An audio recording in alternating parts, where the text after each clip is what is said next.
자, 오늘은 야곱 두 번째 시간, 야곱은 오늘 말씀으로서 마무리가 됩니다. 자, 야곱이 지난번에 우리가 어디까지 나눴냐 하면은 오랫동안 기다려서 사랑하는 라헬까지 얻었어요. 그런데 하나님의 섭리 가운데서 아브라함과 이삭과 야곱까지는 큰 민족을 이룬다고 약속을 하셨는데 이삭 하나 주셨고, 또 이삭 이후에 약속의 자녀로서는 또 그 야곱만 선택을 하셨고, 그러니까 큰 민족을 이룬다고 하나님이 약속하셨는데도 3대에 이르기까지 한 사람씩만 낳은 셈이야. 물론 야곱은 쌍둥이였었지만 하나님의 선민으로서는 야곱만 선택받았으니까. 그런데 하나님의 섭리가 기가 막힙니다. 이제 야곱에 이르러서 그 12아들을 얻게 돼요. 근데 그 12아들을 얻는 과정이 참 재밌습니다. 그 공평하신 하나님이 레아와 라헬을 야곱에게 아내로 받아들였는데, 하나님이 그 라헬만 사랑하고 레아는 별로 사랑하지 않아. 그런데 이상하게 레아에게는 여러 아들을 계속 주십니다. 근데 라헬은 자녀가 없어요.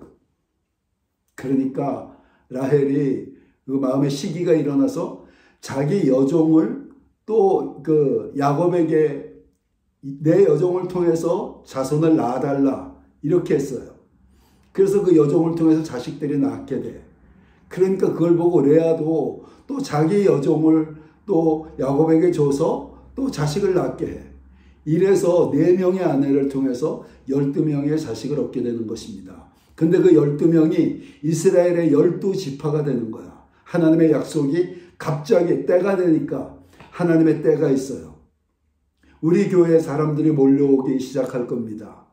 물론 하나님이 어느 정도까지 그 교회를 키우실지는 모르겠어. 나는 최소한 300명이 채워지기를 원합니다. 내 대에서 그렇게 됐으면 좋겠고, 그게 아니면 내 후대에 어찌됐건 때가 있는 거야. 그래서 그 야곱의 때가 이르러서 12지파, 이스라엘의 12지파를 형성할 12아들을 얻게 됐어요. 자, 그런데 이 야곱이 외삼촌 라반, 그렇게 여러 가족들이 생겼는데, 그리고 열심히 일을 해서 야곱으로 인해서 정말 외삼촌 라반이 성경에 기록하기를 부자가 됐어요. 성실하게 일하고 또 축복의 사람이니까 그를 통해서 많은 가축들이 생겼어. 그래서 부자가 됐어요. 근데 도대체 야곱에게는 품삯을 주질 않아. 계속 속입니다. 계속 속여요. 야곱이 보세요. 아내가 4명, 자식이 11, 그때까지는 11명이었었는데, 나중에 또 베냐민을 낳게 되죠. 11명이었었는데, 대식구가 됐는데, 모은 재산이 없어. 나이는 들어가고. 그러니까 야곱이 얼마나 마음이 상했겠습니까? 하나님께 기도했겠죠? 하나님이 어느 날 꿈에 나타나셔서 이렇게 약속하셔요. 야곱아, 내가 내 상황을 알고 있단다. 자, 앞으로 내가 눈을 들어보라. 내가 흰 양과 검은 염소가 새끼를 낳으면은 그것이 얼룩이 그리고 점박이의 새끼를 낳게 될 것이다. 성경에는 그렇게만 기록이 되어 있지만 야곱에게 말씀하신 게 그렇게 외삼촌하고 계약하라 이렇게 깨닫게 하셨겠죠. 그래서 야곱이 이제 외삼촌과 계약을 합니다. 외삼촌, 나랑 계약합시다. 내가 아시다시피 이렇게 자녀들이 많아졌는데 대가족이 됐는데 내가 아무것도 가진 게 없어요. 그러니까 외삼촌, 내가 외삼촌은 떠나려고 그러는데 마지막으로 나랑 한번 계약 새롭게 하시죠. 어떻게 하냐? 그랬더니 외삼촌, 내 양 중에서 내 염소 중에서 그 얼룩이나 점박이는 다 외삼촌 아들에게 줘서 멀리 보내세요. 나는 흰 양과 검은 염소만 키우겠습니다. 그런데 그 검은 염소와 흰 양이 얼룩이나 점박이를 낳으면은 나의 그 품삯으로 주셔요. 외삼촌이 들을 때 이건 있을 수가 없는 일이거든. 전례가 없었던 일이거든. 이 녀석이 왜 이런 제안을 하나. 그런데 손해날 게 없으니까 좋다, 그렇게 하자. 그래서 야곱이 치던 염소와 외삼 그 양 중에서 점박이와 얼룩이를 다 빼내서 자기 아들들에게 멀리 떠나보냈어요. 자, 그런데 우리가 이번 주일에 그 영상의 법칙에 대해서 배웠지 않습니까? 이게 보완 설명이에요. 자, 그런데 야곱이 하나님의 말씀을 받았어요. 하나님의 꿈에 나타나서 자, 내가 흰 양이건 검은 염소건 점박이와 얼룩이가 될 것이다 라고 약속을 받았어요. 근데 믿음이 안 생기는 거야.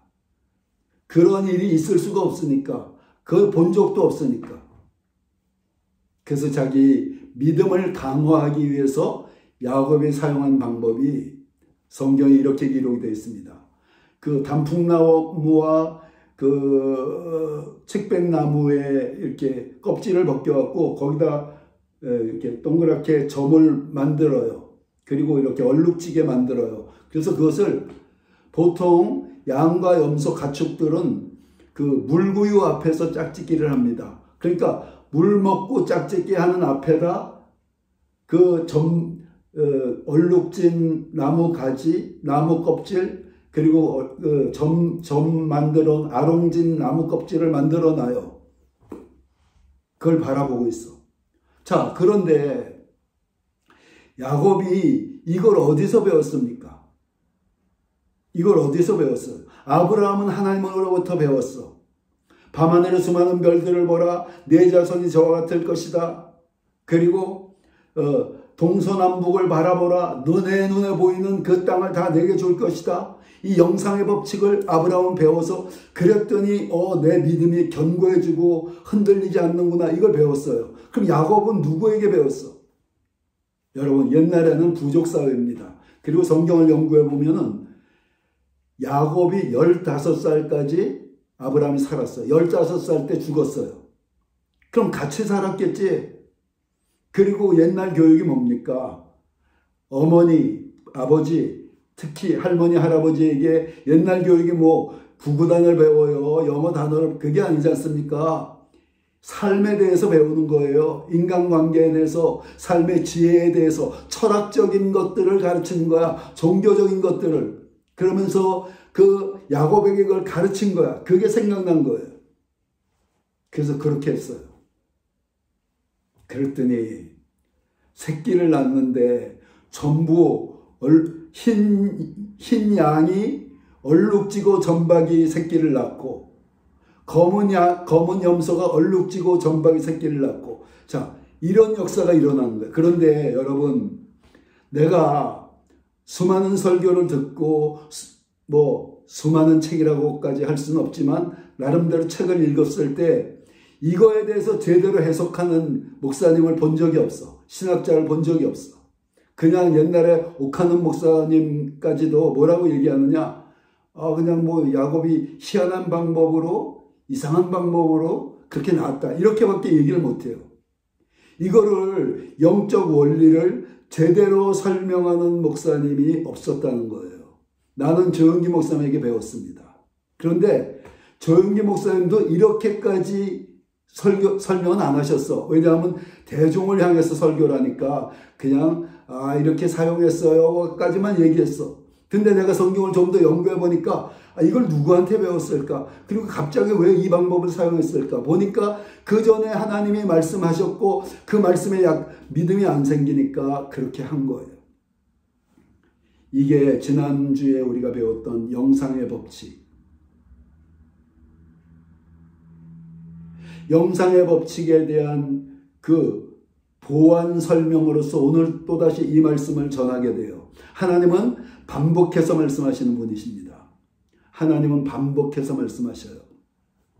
계시하실 때 반복해서 계셔요. 이거는 오늘 내가 성경 인물사를 쭉 해나가면서 오늘 이 야곱의 이 부분을 다루게 됐고, 지난주에 영상의 법칙을 얘기했다는 것은 여러분들에게 주시는, 다시 반복하시는 성령의 계시의 말씀이라는 사실을 기억하시기 바랍니다. 그래서 이 영상의 법칙을 통해서 야곱이 거부가 됐어요. 거부가 됐습니다. 자, 그래서 이제 거부가 되니까 그 외삼촌의 안색도 변하고 그 외삼촌 아들들의 안색이 변하기 시작해. 저 녀석이 이상한 방법으로 아버지 재산을 다 이렇게 탈취해가네. 그게 두려우니까 야곱이 이제 도망칩니다. 도망쳐서 이제 고향으로 가게 됐어요. 고향으로 왔는데 이제 형이 옛날에 자기를 죽이려 했지 않습니까? 그게 벌써 한 20여 년이 넘었어요. 그런데도 불안해. 그러니까 형에게 그 하인을 보냈어요. 당신의 동생이 지금 이제 먼 땅에서 다시 돌아온다는 인사를 형님께 드립니다. 그런데 그 소식을 전했던 종이 와서 야곱에게 이렇게 얘기합니다. 주인님, 형 에서님이 400명의 인원들을 데리고 오고 있습니다. 이게 무슨 얘기예요? 죽이러 오는 거거든. 동생을 만나러 오는데 왜 400명이나 데리고 와요? 죽이겠다는 거예요. 그 소식을 듣고 이제 야곱이 너무 놀랐어요. 자, 근데 여기서 야곱이 사용하는 방법. 야곱은 굉장히 인간적인 인본주의적인 면이 강한 사람이에요. 인간적인 요소가 강한 사람. 어떻게 하느냐? 이 자기 재산이 무엇입니까? 그때의 재산이 가축이죠. 소, 양, 염소, 낙타 이런 것들 엄청나게 많아. 그거를 두 떼로 나눴어요. 그리고 성경에 뭐라고 기록이 되어 있느냐? 그 한 떼를 형한테 선물로 주는 동안에 형의 마음이 녹아지면은 좋은데 녹아지지 않으면은 이 나머지를 갖고 도망가야지. 그런데 그 반을 나눠서 형한테 주는데도 그냥 한 번에 주는 게 아니에요. 먼저 세 무리로 나눠서 한 무리를 보내요. 그래서 그들에게 얘기해. 오다가 이 형을 만나면은 이거 우리 그 야곱님이 형에게 드리는 선물입니다. 그리고 또 그 다음에 또 한 무리를 보내. 이거 우리 야곱님이 형님에게 드리는 선물. 이렇게 3번이나 해서 조금씩 형의 마음이 녹아지기를 기대했던 거예요. 그리고 이제 자기는 그래도 자기는 좀 아내와 자식들을 좀 피하게 해놓고 자기는 야복강 나루에서 밤새도록 기도하는 겁니다. 기도를 하는데 갑자기 어떤 하나님의 사람이 나타나요. 그리고 그 성경은 자세히 기록을 안 합니다. 그런데 하나님의 사람이 나타났는데 야곱이 딱 보니까 이거는 뭔가 하나님의 사람이야. 성경에 하나님의 사람이라고 나오면은 예수 그리스도를 얘기합니다. 예수님을 붙잡고 씨름을 한다고 기록이 되어 있는데 그 씨름이라는 게 뭐냐? 기도예요, 기도. 기도하는 거예요. 계속 밤새도록 기도하는데 도대체 야곱이 그 포기할 줄을 몰라. 그러니까 해가 질라 그러니까 이 사람이 떠날라 그럽니다. 그러니까 나를 축복하지 않고는 내가 당신을 보낼 수가 없습니다. 축복을 약속받았어요. 그리고 물어봅니다. 당신 이름이 무엇입니까? 그랬더니 내 이름을 알아서 무엇하느냐 하고 떠나가셨어요. 근데 가시기 전에 야곱의 환도뼈를 툭 건드렸어. 환도뼈가 하여튼 이 다리를 여기 건드리면 다리를 절게 돼요. 자, 보세요. 야곱이 그때 형의 마음을 녹이기 위해서 여러 가지 방법을 사용했고 최종적으로 잘못되면 도망가려고 그랬던 거야. 마지막 가능성까지 완전히 무너져 버렸어요. 그리고 이제 자, 도망도 못 가는구나. 자, 끝났다 하면서 아침이 밝았는데 다가오는 에서 형을 향해서 야곱이 걸어갑니다. 절뚝이면서 걸어갑니다. 그런데요, 여러분, 야곱이 온갖 수단 방법을 통해서 형의 마음을 녹이려 했는데 형은 그 선물을 다 받고도 여전히 마음이 녹아지지 않고 이 녀석 만나면 이거 속이 뻔히 보여. 이거 만나면 내가 죽일 거야 하는 그 형이 그 아침 시간에 절뚝이면서 오는 야곱을 보는 순간에 수십 년간의 그 원한이 싹 녹아버렸어요.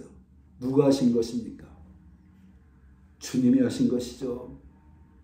보세요. 야곱은 온갖 수단을 동원해서 그 문제를 해결하려 했지만 결국 자기가 도망가고자 했었던 마지막 그 인간적인 수단까지도 다 무너져버리고 정말 두 손 들고 주님밖에 의지할 수가 없는 상황으로 나오니까 그냥 일시에 녹아지는 거야. 일시에 해결이 되는 거야. 우리가 그래야 돼요. 우리가 삶의 환난을 만나고 문제를 만났을 때 여러분 인간의 수단과 방법을 도모하지 마셔요. 하나님 앞에 나가서 내려놓으셔요. 다 맡기고 내려놓고 기도하고 그리고 하나님 앞에서 두 손 들면은 인간의 모든 수단과 방법을 내려놓으면은 그때 하나님이 일하셔요. 하나님은 언제까지 기다리시느냐? 우리가 우리 모든 수단 방법을 다 내려놓을 때까지 우리가 우리 힘으로 어떻게 하려고 그러면 하나님 기다리셔요. 기다리셔요. 그래? 해봐라. 내 모든 수단이 그 끝나는 순간까지 내가 기다리마. 우리가 진정으로 내려놓을 때 하나님의 기적이 일어나는 거예요. 자, 그리고 이제 야곱이 그 에서 형과의 화해가 이루어졌습니다.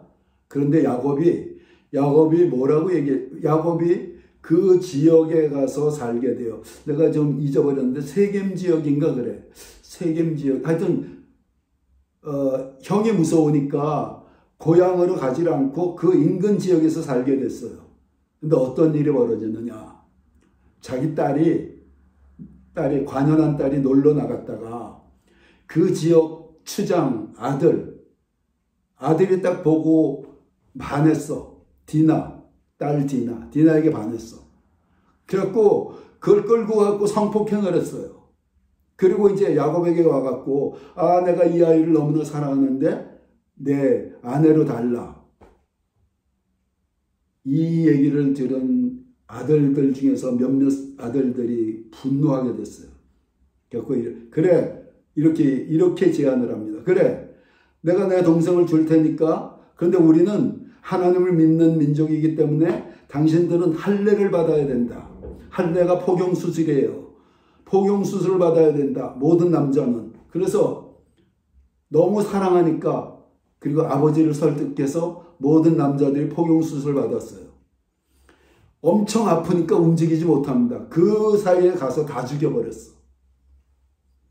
그러니까 그 지역, 그 부족만 있는 게 아니라 그 지역에 또 다른 부족들도 있는데 소문이 쫙 나니까 야곱이 너무나 두려운 거야.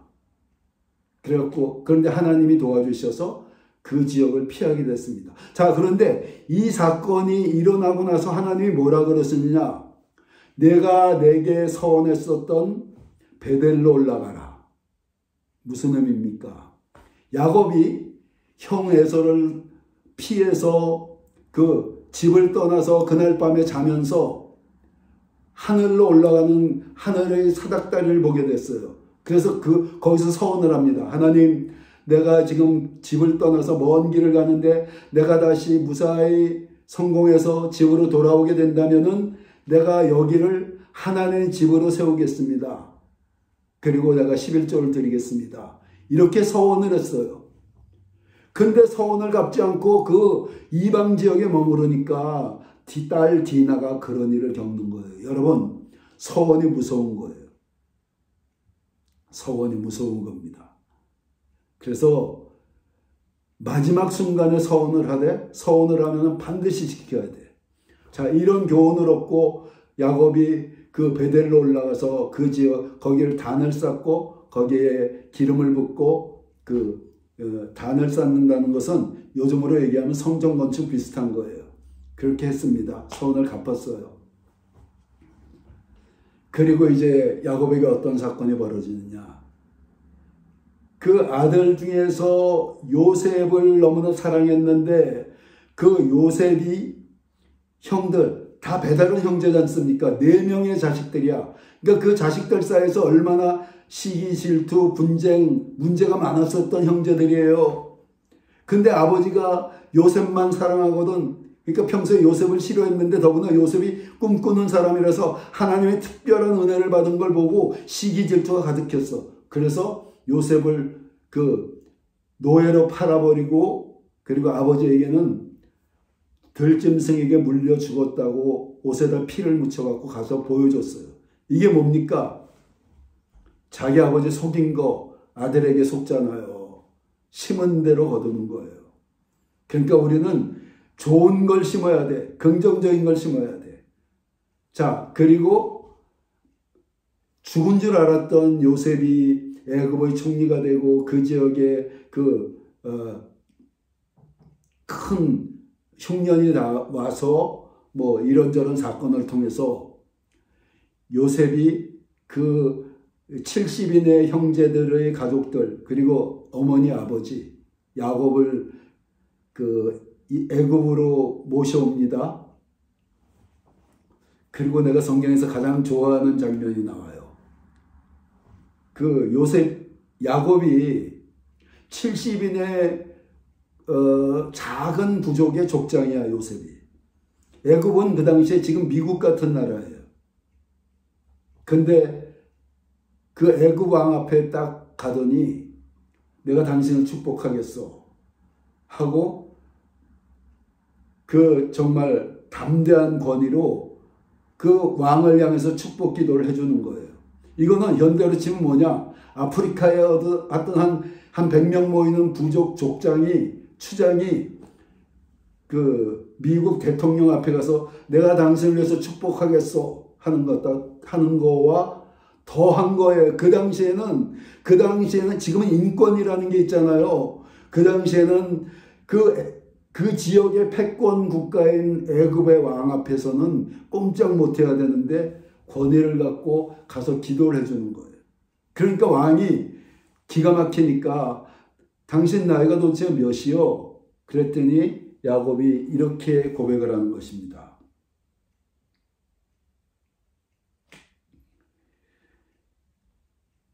창세기 47장 8절로 9절입니다. 바로가 야곱에게 묻되 내 나이가 얼마냐? 야곱이 바로에게 아뢰되 내 나그네 길의 세월이 130년이니이다.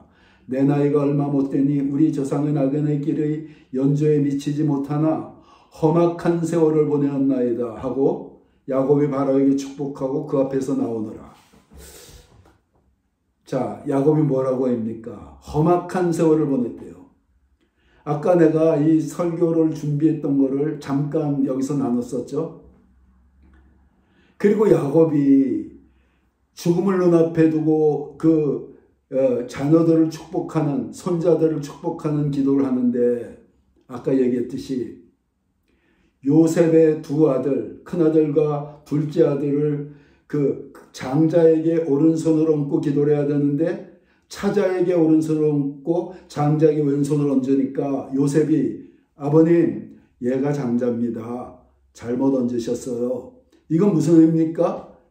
요셉조차도 그 자기 자식들의 미래를 알지 못했다는 거예요. 요셉 같은 뛰어난 사람이 예수 그리스도의 모형이 되는 사람조차도 자기 아들의 미래에 대해서 차남이 더 큰 아이가 된다는 걸 몰랐다는 거예요. 얼마나 자기 자식들을 위해서 기도를 했겠어. 근데도 몰라. 근데 야곱은 그걸 보는 사람이 됐어요.